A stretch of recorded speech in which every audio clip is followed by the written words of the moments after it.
Hello, a very warm welcome to the brand new edition of To The Point. I'm Kriti Mishra. And on today's show, we have with us Dr. Jitendra Singh, MOS, PMO, donor, DOPT, Atmic Energy, and Department of Space. Dr. Singh, welcome to Rajya Television, and thank you so much for joining us in this era of social distancing. We are connecting you through Skype. Thank you. There are several reports floating that the pensioners' pension would be slashed.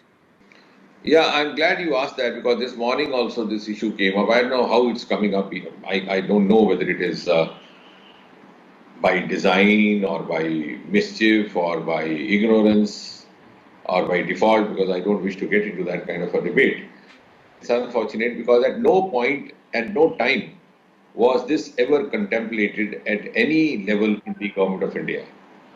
We are concerned about the sensitivity and the requirement of the pensioners and the elder citizens.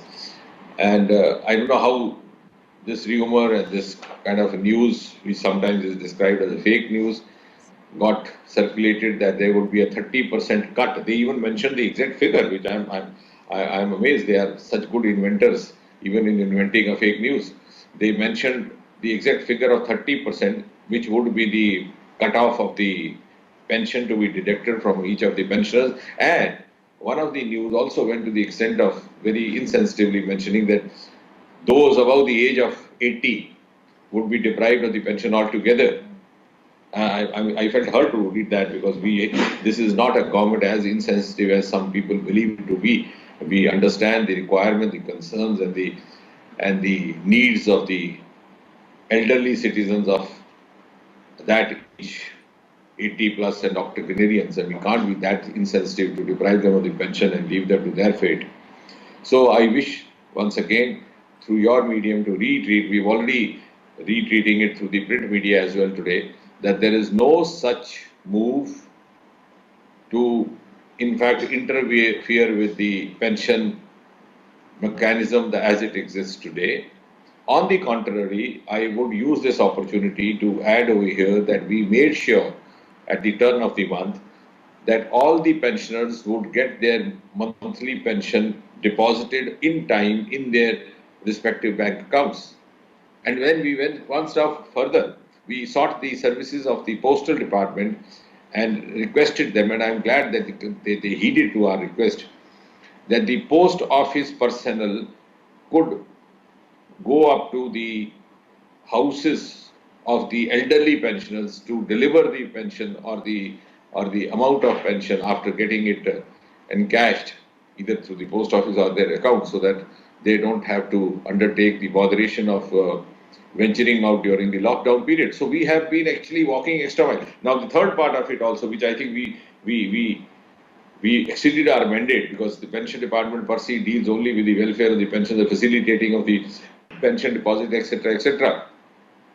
But soon after this lockdown was announced, within 1 week, we held a mega video conferencing meeting where we got connected with 20 cities in India, beginning down south from Chennai, from Bengaluru, then going up north up to Mohali, Chandigarh, Jammu, then after Jammu to Jaipur, to Pune, to Mumbai.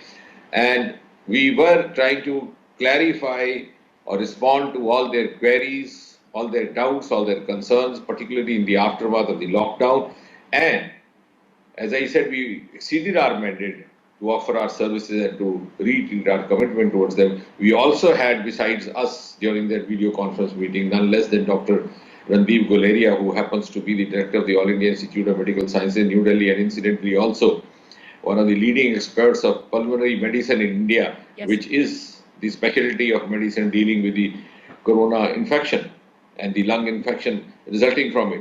So that those of the elder citizens who had certain medical related queries or clinical related queries about corona could also be satisfied. So let me once again reassure you that we would always be doing more than what is expected of us for the benefit and for the service of the elder citizens of this country, who today form a huge chunk.